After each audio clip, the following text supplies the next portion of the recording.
नमस्कार दोस्तों, ये video editorial compilation for mains का पार्ट है। आप प्लेलिस्ट में जाके एडिटोरियल की वीडियोस पेपर वाइज और टॉपिक वाइज देख सकते हो। और अगर आप दिसंबर 2019 के बाद की वीडियोस को देखना चाहते हो तो वीडियो के नीचे मौजूद ज्वाइन बटन की सहायता से आप मेंबरशिप को ज्वाइन कर सकते हो। चलिए डिस्कशन स्टार्ट करते हैं। आप जनरल स्टडी पेपर 2 के इस टॉपिक से आर्टिकल को रिलेट कर सकते हो। ये सारे क्वेश्चंस हम एड्रेस करेंगे इस आर्टिकल को डिस्कस करते वक्त। सबसे पहले बात करते हैं इंट्रोडक्शन की। हाल ही में सेंट्रल गवर्नमेंट ने डिसीजन लिया 43 चाइनीज मोबाइल एप्लीकेशंस को ब्लॉक करने का। ये पहली बार नहीं था, इससे पहले भी सरकार बहुत सारी चाइनीज एप्लीकेशंस को ब्लॉक करने का आदेश दे चुकी है। अभी तक देखो almost total 250 Chinese mobile applications को ब्लॉक किया जा चुका है। सरकार का तर्क ये है कि ये एप्लीकेशंस ऐसी एक्टिविटीज़ में एंगेज होती हैं जो कि इंडिया की सॉवरेनिटी, इंडिया की इंटीग्रिटी, इंडिया के डिफेंस, इंडिया की सिक्योरिटी और पब्लिक ऑर्डर के अगेंस्ट हैं। अगर आप कंटेक्स्ट देखोगे, अभी देखो बॉर्डर पर टेंशन है, एलएसी पर बातचीत हालांकि चल रही है कि डिसएंगेज हों दोनों देशों की फोर्सेज एलएसी से, लेकिन कोई अंतिम सहमति अभी भी नहीं बन सकी है। काफ़ी ज़्यादा पॉपुलर मोबाइल एप्लीकेशंस जैसे टिकटॉक, पबजी, ये तो देखो पहले ही ब्लॉक हो चुकी हैं। अब बारी थी Alipay cashier, snack video, Adore app, Alibaba work bench, इनको भी ब्लॉक किया जा चुका है।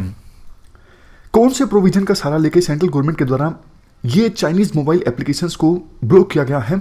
देखो, आईटी एक्ट 2000 यानी इंफॉर्मेशन टेक्नोलॉजी एक्ट 2000 का सेक्शन 69A ये कहता है गवर्नमेंट के पास, सेंट्रल गवर्नमेंट के पास अधिकार है उस इंफॉर्मेशन को ब्लॉक करने का जो वेबसाइट पर है या फिर मोबाइल एप्लीकेशन पर है जो कि इंडिया की सिक्योरिटी, इंडिया की इंटीग्रिटी, इंडिया के डिफेंस या फिर इंडिया के फॉरेन कंट्रीज के साथ फ्रेंडली रिलेशंस या फिर पब्लिक ऑर्डर को नुकसान पहुंचाते हैं, इनको खतरे में डालते हैं।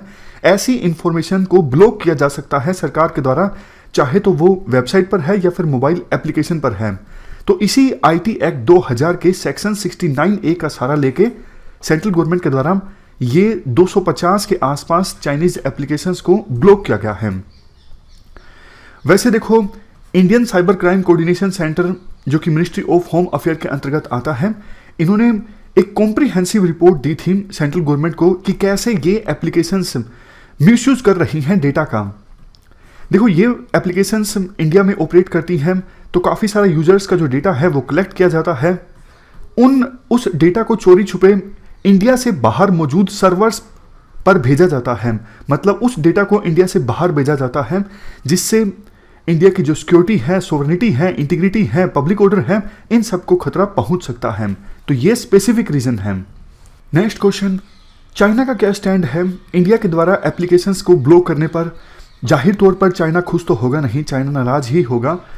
तो चाइना के जो स्पोक्स पर्सन हैं, चाइनीज फॉरेन मिनिस्ट्री के स्पोक्स पर्सन हैं जो लीजियन, इन्होंने कहा कि इंडिया को अपनी ये जो डिस्क्रिमिनेटरी अप्रोच है इसको करेक्ट करना चाहिए ताकि इंडिया चाइना बायलैटरल रिलेशन को फर्दर डैमेज पहुंचाने से रोका जा सके। इन्होंने ये भी कहा इंडिया नेशनल सिक्योरिटी का बहाना बनाकर चाइनीज एप्लीकेशंस को टारगेट कर रहा है। देखो, चाइना के द्वारा इस प्रकार का आरोप लगाना काफ़ी ज़्यादा हास्यास्पद है, रिडिकुलस है। क्यों?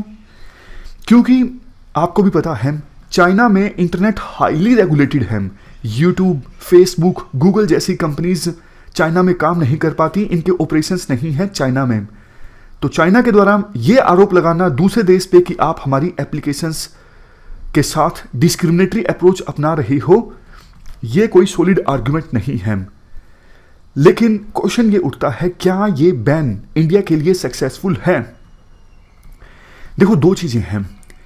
एक तो इंडिया ने चाइना को साफ साफ सिग्नल दे दिया है। क्या? पहले जब भी इंडिया और चाइना के बीच विवाद होता था ना, तो इंडिया थोड़ी बहुत कंसेशन लेके मान जाता था कि हाँ, आप इतना कर लो, फिर हम विवाद सुलझा लेंगे, फिर हम समझौते को राजी हो जाएंगे।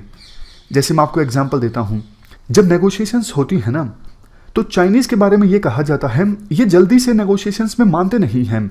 जैसे मान लीजिए ये एलएसी है और ये चाइना है, ये इंडिया है, चाइना की फोर्सेस यहां तक आ गई, तो फिर इंडिया वाले नेगोशिएटर इनको बोलेंगे कि भाई आप यहाँ पर जाओ, ये बोलेंगे हम नहीं जाएंगे। इंडिया वाले बोलेंगे आप कम से कम यहाँ तक जाओ, ये बोलेंगे नहीं जाएंगे। इंडिया वाले बोलेंगे आप यहाँ तक जाओ कम से कम, ये बोले नहीं जाएंगे। बिल्कुल थोड़ी बहुत कंसेशन देने को ये तैयार होते हैं और इंडिया वाले तैयार भी हो जाते हैं, क्योंकि चाइना नेगोशिएट करता है स्ट्रॉन्ग पोजीशन से। चाइना की मिलिट्री फिलहाल काफ़ी स्ट्रॉन्ग है, इसलिए वो स्ट्रॉन्ग पोजीशन से लीड करते हैं। उनकी इकोनॉमी भी इंडिया के कंपैरेटिवली काफ़ी स्ट्रॉन्ग है।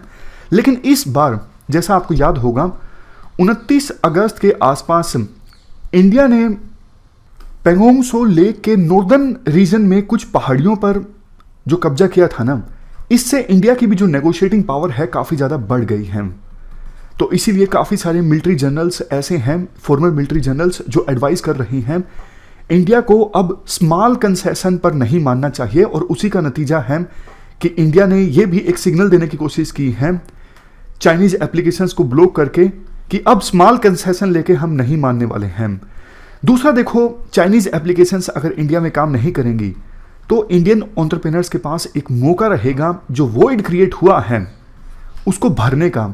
जैसे पबजी की जगह एक और गेम का नाम सुना था, शायद 4G ऐसा कुछ नाम था, वो लॉन्च हो सकती है जल्द ही।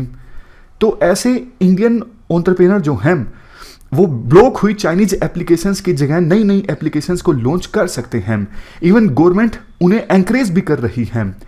जैसे देखो, गवर्नमेंट ने पहले चाइनीज एप्लीकेशंस को ब्लॉक किया था तो एक प्रोग्राम भी लॉन्च किया था, डिजिटल इंडिया आत्मनिर्भर भारत इनोवेट चैलेंज, ताकि इंडियन एप्लीकेशन डेवलपर्स और इनोवेटर्स को एनकरेज किया जा सके, उनको फैसिलिटेट किया जा सके, ताकि वो अपने आइडियाज़ को इम्प्लीमेंट कर सकें और नई नई अच्छी अच्छी एप्लीकेशंस को बना सकें।